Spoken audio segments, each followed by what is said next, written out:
नीतीश कुमार, उसमें कोई अथी नहीं, बीन पे नहीं के लोटा है, जिसका बाप माँ का कोई ठिकाने नहीं है, ऐसा है वो। बिहार में जो हो रहा है सब अच्छा हो रहा है, सब अच्छा हो रहा है, बस जनता को कोई दिक्कत नहीं पड़ ना ना ऐसा कोई दिक्कत नहीं। स्थायी सरकार होनी चाहिए, जो बार बार उलटफेर हो रहा है वो प्रदेश के लिए ठीक नहीं, प्रदेश के विकास के लिए ठीक नहीं है। अब नेता लोग भी लिट्टी सेकने लगे हैं आम जनता के साथ। बिहार का जो मौजूदा राजनीतिक हालात है उस पर क्या कुछ कहना चाहेंगे, क्या लगता है, क्या देखें? देखिए, इससे तो विकास स्थिर हो गया है ना, क्योंकि जब सरकार ही स्थिर नहीं है तो विकास क्या होगा। विकास करने के लिए सरकार स्थिर होना ज़रूरी है, इसलिए सरकार को भी समझना चाहिए, कहीं भी रहे एक साइड रहे, ताकि तभी बिहार का विकास हो सकता है। लेकिन ना तो फैक्ट्री अभी आया कोई वैसा बड़ा, ना कोई बिहार में ऐसा कोई काम हुआ है, इसलिए सबसे पहले तो सरकार स्थिर होना जरूरी है। हाँ सर, शुभम बताइए। शुभम कुमार। क्या कुछ कहना चाहते हैं सर? हम कुछ नहीं कह जाते हैं, बिहार की राजनीति में कभी भी कुछ भी हो सकता है यहाँ पे। मतलब अनप्रेडिक्टेबल क्या है, बिहार की राजनीति या बिहार के राजनीतिज्ञ? दोनों। हाँ दोनों। क्या शुभ नाम है? योगेंद्र यादव।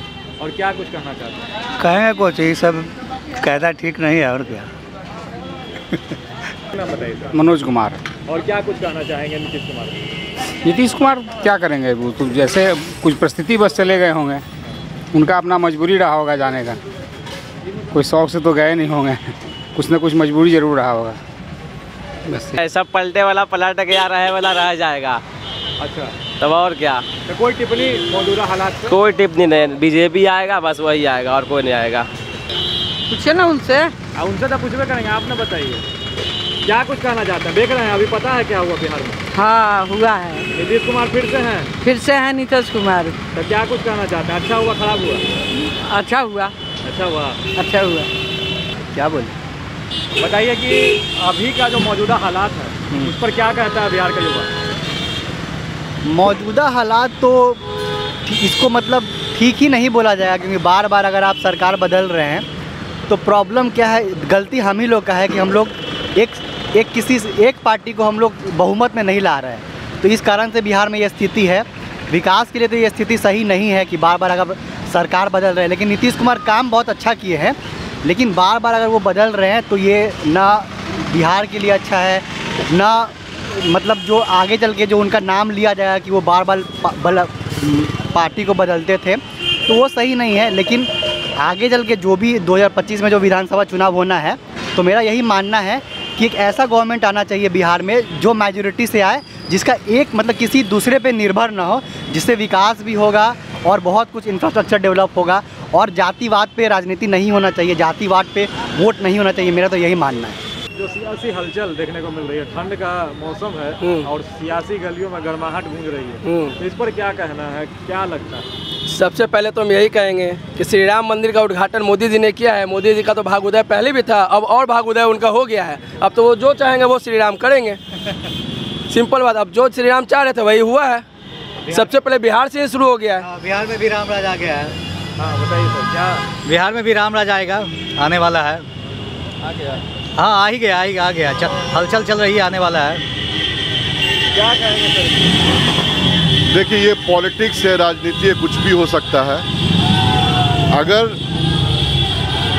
जदयू का गठबंधन अगर आरजेडी से टूट रहा है तो ठीक है, बहुत अच्छा है कि अगर वो बीजेपी के साथ सम्मिलित होता है तो उसका फ्यूचर है। क्योंकि राम मंदिर के निर्माण के बाद आपको क्या लगता है कि हर कोई बीजेपी को सपोर्ट करेगा ही करेगा, चाहे आप करें, चाहे हम करें, चाहे कोई, वो करना ही करना है। और इससे क्या होगा कि जदयू का अस्तित्व मिट जाएगा। 40 सीट है यहाँ पे, 40 सीट में 40 सीट बीजेपी के खाते में गिर जाएंगे। तो कम से कम जदयू बहुत अच्छा काम कर रहा है कि वहाँ से गठबंधन तोड़कर और वो एनडीए के साथ गठबंधन करके अपना भविष्य को सही जगह पे रख रहा है। नहीं तो पता चलेगा कि जदयू के खाते में एक भी सीट ना आया एमपी का, और उसके बाद आपको पता है क्या होना है।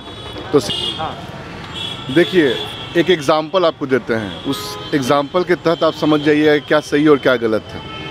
आज गणतंत्र दिवस है, आज झंडा का कलर देखे हैं? झंडा का कलर में सबसे पहला रंग कौन होता है? भगवा। और सबसे निचला रंग कौन सा होता है? हरा। तो भगवा रंग आप समझिए कि बीजेपी है, और जो हरा रंग है वो आप उसको आरजेडी मान लीजिए, एग्जाम्पल उदाहरण के तौर पे। और बीच का जो झंडा है ना, बीच का जो कलर है वो कौन सा कलर होता है? वाइट, सफ़ेद, उसको आप मान लीजिए जदयू। अब ये आप देखिए कि ये दोनों कलर के बीच में रहता है, यानी ये दोनों के बीच में एक मतलब परिवर्तन के तौर पर रहता है और दोनों में सम्मिलित और समाहित रहता है। तो मेरा कंसर्न क्या है ना कि उस हिसाब से अगर देखेंगे तो वो कभी आरजेडी की तरफ मूव करता है, कभी वो बीजेपी की तरफ मूव करता है अपने अस्तित्व को बचाने के लिए। तो झंडे के हिसाब से हमने आपको उदाहरण के तौर पे बता दिया कि इसको आप बहुत भली भांति अच्छी तरीके से समझ सकते हैं कि क्या सही और क्या गलत है। अब राजनीति एक ऐसी चीज़ है जो कभी कुछ भी हो सकता है। जदयू का पेट मिला हुआ है। नीतीश चाचा का नाम पहले नीतीश चाचा रखा गया, फिर पलटू राम रखा गया, अब इनका नाम महापलटू राम हो गया। अब घर वापसी है ना, अब इनका घर वापसी है, अब इनका कुछ नहीं होने वाला है। रही बात इलेक्शन की, तो 2025 में आरजेडी बिहार से बहुमत से अपना सरकार बनाएगा और ये पूर्ण विश्वास है हमें, है ना। यहाँ ना बीजेपी है ना जदयू, सिर्फ आरजेडी रहेगा बिहार में। तो इसको क्या सर्च करना पड़ेगा? इंडियन पॉलिटिक्स के जो हमारे नीतीश चाचा हैं वो आलू हैं। वो बैगन के साथ भी अच्छे लगते हैं, मटर के साथ अच्छे लगते हैं, टमाटर के साथ अच्छे लगते हैं। वो ऐसे इंसान हैं बिहार के लिए जो कोई भी सब्जी इनकम्प्लीट है उनके बगैर। बैगन के साथ बरी मिला दीजिए, उसमें भी आलू चाहिए आपको। वो बाइंडिंग एलिमेंट है, तो उनका पुनः घर वापसी हो रहा है। भैया जैसे बोल रहे हैं बैगन या एलिमेंट्स हैं, वो सीजनली हैं, वो सीजन में मिलेंगे, है ना। वो कहीं एडजस्ट करना जानते हैं अपने आप को। आलू जो है वो 12 महीना मिलता है, आलू परमानेंट, चाहे पहाड़ी खाओ। लोगों को आलू पसंद नहीं है, अब लोगों को बिहार में आरजेडी पसंद है। जिनको डायबिटीज है उन्हीं को आलू पसंद नहीं है। अगर बात रही आलू की, तो जब तक बिहार में रहेगा आलू तब तक रहेगा लालू। क्या सोचता है बिहार का युवा राजनीतिक हालात? बिहार का युवा राजनीतिक हालात पे यही सोच रहा है कि अब जो राजनीतिक रहा ये राजनीतिक नहीं रहा, ये एक बिजनेस है। और इस बिजनेस में लोग कहते थे पहले जनता बिकती है, अब विधायक और मुख्यमंत्री बिक रहे हैं, उप मुख्यमंत्री बिक रहे हैं, मंत्री बिक रहे हैं। हम लोग के यहाँ पहले सब्जी सस्ता हुआ करता था और लिट्टी सबसे ज़्यादा प्रिय और सस्ता होता था। आज राजनीतिक हालात और राजनीतिक सस्ता है और इस कदर सस्ता है कि अभी स्ट्रीट फूड के दुकान पे भी राजनीति की चर्चा हो रही है, जिसे राजनीति का आर भी नहीं पता है या पॉलिटिक्स का पी भी पता नहीं, वो भी आज राजनीति के बारे में चर्चा करते हैं और अपने आप को एक नेता मानते हैं। अब नेता लोग इससे ज़्यादा हम इस पर टीका टिप्पणी नहीं करना चाहेंगे। हाँ, आप बताइए सर, क्या बोल रहे हैं? अब इतना ही बोलेंगे कि अब नेता लोग भी लिट्टी सेकने लगे हैं आम जनता के साथ। No comments. हम उसके पलटू राम है सर, उसके बारे में कोई चर्चा नहीं। कौन पलटू राम? नीतीश कुमार, उसमें कोई बात ही नहीं। बीन पे नहीं के लौटा है, जिसका बाप माँ का कोई ठिकाने नहीं है, ऐसा है वो। क्या सोचता है बिहार का युवा राजनीतिक हालात? क्या ही बोला जा सकता है इसमें। नीतीश कुमार दल बदल देते हैं, वही बात जो उन्होंने बोला कि कभी जब बीजेपी में थे तो मतलब आरजेडी में थे तो खराब थे, अभी अचानक से बीजेपी में आ गए तो कैसे मतलब कोई बंदा चेंज हो सकता है बताइए। कभी वो खराब हो जाते हैं, बीजेपी में आते ही अच्छा हो जाता है, ऐसे तो कोई मतलब नहीं ना हुआ। मेरा नाम नागेंद्र कुमार सिंह है। क्या कुछ लग रहा है सर, क्या हो रहा है? राजनीतिक अस्थिरता से बिहार का पिछड़ रहा है। बिहार पिछड़ रहा है, क्या होना चाहिए था?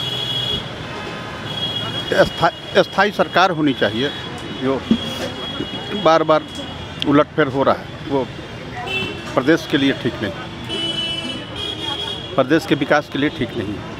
कहना क्या, बिहार में जो हो रहा है सब अच्छा हो रहा है, सब अच्छा हो रहा है, सब अच्छा हो रहा है। राजनीतिक परिस्थिति जो है इस सब पे नज़र तो रखे हैं। ठीक है, वो तो ग्राहक से चारों से पता लगता है।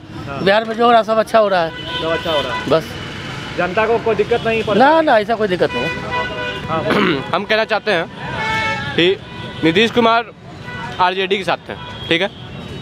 तब Nitish Kumar was a bad CM. Nitish Kumar एक खराब चीफ मिनिस्टर थे, नीतीश कुमार कुछ नहीं कर रहे थे। और जैसे ही उन्होंने बीजेपी ज्वाइन किया, बहुत लोग, मैं एक बीजेपी सपोर्टर नहीं हूँ, मैं खुल के बता रहा हूँ, बहुत अंधभक्त हैं। बहुत लोग बोलते हैं कि अब नीतीश जी अच्छे हो गए। मेरा बहुत लोग से, आपसे, सबसे ये सवाल है कि नीतीश जी अचानक से अच्छे कैसे हो गए जस्ट पार्टी बदलने के कारण। पार्टी बदलने से ना उनका मानसिक संतुलन चेंज हो गया होगा, ना कुछ डेवलपमेंट अचानक से एक दिन के अंदर हो गया। तो मेरा क्वेश्चन यही है कि कैसे चेंज हो गया वो। जो है पढ़ाई के पीछे, काम के पीछे कुछ न, लेकिन हर कोई मेरा अपने को छीनते चला गया। आप शादी नहीं की? शादी नहीं किया। ये हमारे जो किसको वोट दीजिएगा अगर मान लीजिए कि अभी ये बना होगा पहचान कार्ड आपका? देखिए बताते हैं, सच्चे का बोल वाला, झूठे का मुंह काला। हमने गाना गाते अभी, सुनी चंपा सुनी तारा, कोई जीता कोई हारा, आए बड़ा मजा आए आए सुनो मेरी बात, तू भी नाचे गाओ चलो तारी, ओ सुनी चंपा सुनी तारा, ओ तारा सत्ते गली में पड़ी माला, झूठों का तो मुँह हुआ काला, सच्चे गली में पड़ी माला, झूठों का तो मुँह हुआ काला, आज होगा कुछ मेरा तुमसे वो किनारा, सुनी चंपा सुनी तारा, कोई जीता कोई हारा।